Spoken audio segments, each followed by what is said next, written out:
Hi viewers, welcome to our channel. ప్రస్తుతం మనతో పాటు ప్రముఖ పొలిటికల్ అనలిస్ట్ ఇమ్మంది రామారావు గారు ఉన్నారు. వారితో ఒకసారి మాట్లాడదాం. సార్ నమస్కారం. సార్ నమస్తే బాబు.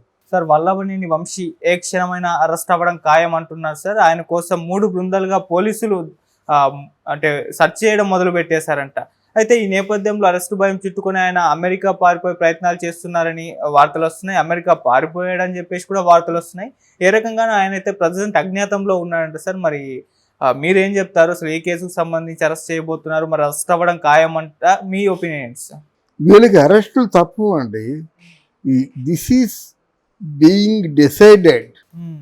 ఎందుకంటే నా దృష్టిలో ఎప్పుడైతే నారా భువనేశ్వరి ఇంట్లో నారా భువనేశ్వరి చేతి వంట తిని ఆవిడ మీదే క్యారెక్టర్ అసాసినేషన్ చేశాడో అప్పుడే చెప్పాను, వీడి తాలూకు పనిష్మెంట్ మామూలుగా ఉండదు. ఎందుకంటే 40 ఏళ్ళ రాజకీయ చరిత్రలో చంద్రబాబు నాయుడు ఏడ్చినంత అంటే ఆ స్థాయిలో ఎప్పుడు కూడా అంత కలత పడలేదు. చంద్రబాబు నాయుడు గారికి నవ్వు రాదు, ఏడుపు రాదు. అలాంటిది అంత ఉక్కిరి బిక్కిరే ఏడ్చారంటే తర్వాత ఏ కొడుకైనా అంటే తల్లిని అసాసినేషన్ చేశారంటే ఉండదు. బహుశా ఇఫ్ ఐ యామ్ రైట్, ఆ రెడ్ బుక్ అంటున్నారే అందులో పేర్లలో మొదటి పేరు ఈయనదే ఉంటుందని నా ఆలోచన. తప్పకుండా అరెస్ట్ అవుతాడు. అయితే కొంతమంది అమెరికా పారిపోయారని అంటున్నారు, కొంతమంది ఇండియాలోనే ఎక్కడో ఉంటున్నా అంటున్నారు. ఎక్కడి నుంచో వాళ్ళ కమ్యూనికేషన్స్ జరుగుతున్నాయి. వల్లభనేని ఎక్కడున్నాడనే విషయం తెలియాలంటే ఇంత పోలీసులు తలలు పగలగొట్టుకోవాల్సిన అవసరం లేదు. ఆయన ఇన్ఫర్మేషన్ ఫుల్గా కొడాలి నాన్న దగ్గర ఉంటుంది. ఆయన పట్టుకుంటే తెలిసిపోతుంది కదా వేషాలు. కానీ ఇప్పుడు ఇంతవరకు ఎందుకు ఆలోచించారు? కొడాలి నాన్న పట్టుకొని ఆ డిగ్రీ ప్రయోగించినట్టయితే వస్తుంది. దానికి ఇదంతా కేవలం ఉబ్బుసుపోని కబుర్లు. రెండోది ఒక ముఖ్యమైన విషయం చెప్పదలుచుకున్నాను. చంద్రబాబు నాయుడు వచ్చిన తర్వాత సంస్కరణలు మారాయి అని అంటున్నారే కానీ ప్రభుత్వంలో ఉన్నటువంటి బలగాలు కానీ శాఖలు కానీ ఏవైతే ప్రాథమికంగా ఏదైతే ముఖ్యమైనటువంటి శాఖలు ఉన్నాయో వాళ్ళందరూ కూడా స్టిల్ జగన్మోహన్ రెడ్డి గారి చెప్పు చేతుల్లో ఉన్నారు. ఓకే, డెఫినెట్గా ఇది పోలీస్ శాఖ కూడా బాగా పనిచేయటం లేదు. ఎవరు కూడా బాగా పనిచేయట్లేదు మాట. ఎక్కడికి వెళ్ళినట్టయితే అంతకుముందు ఎలాగైతే ఉందో ఇప్పుడు అంతా అధ్వానంగా ఉంది. కనుక ముందు ఈ ముఖ్యమైన లా అండ్ ఆర్డర్స్, న్యాయ వ్యవస్థ ఇట్లాంటి వాటిని వాళ్ళ కంట్రోల్లో ఉంచుకొని ఒక సూపర్ చెక్ ఇస్తే కానీ బాగుపడరు. నిజాలు తెలుసుకోవాలంటే పోలీసు వారికి ఎంతసేపు అండి. అందువల్ల దీన్ని కొంతవరకు తటపడాయిస్తున్నారంటే ఈ పోలీసులు ఇంకా వైఎస్ జగన్మోహన్ రెడ్డి తాలూకు అధీనంలోనే ఉంటున్నారు. పోలీసు వాళ్ళకి జీతం ఎంత ఉంటుంది? ఏదో 1,00,000-2 లక్షలు ఉంటుంది అల్టిమేటం. అంటే 2 లక్షలు ఇస్తే సంవత్సరానికి ఎంత అయింది? 36 లక్షలు అయింది. ఒక్కొక్కడికి 5 కోట్లు ఇస్తానంటాడు. ఏం చేస్తారండి? మనమాట. ఒక్కొక్క ఏదేదో ఏ శాఖలో అయితే అధిపతి ఉన్నాడో దయచేసి మీరు దాన్ని ఏమంటారంటే తిరస్కరణ.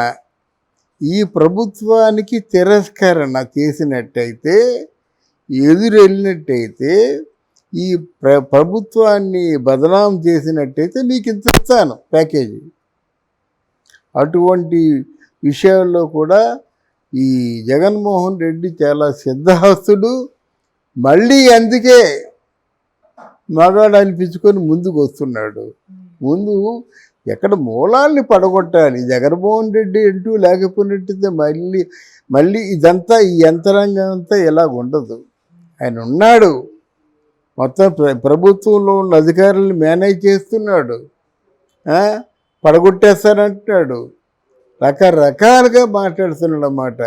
36 హత్యలు చేశారని జగన్మోహన్ రెడ్డి చెప్పాడు కదా.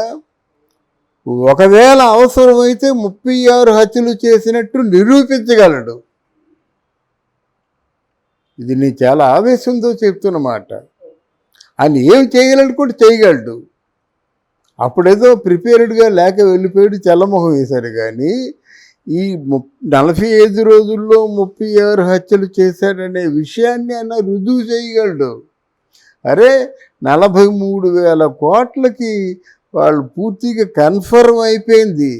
ఆర్థిక ఉగ్రవాది అంటారన్నమాట.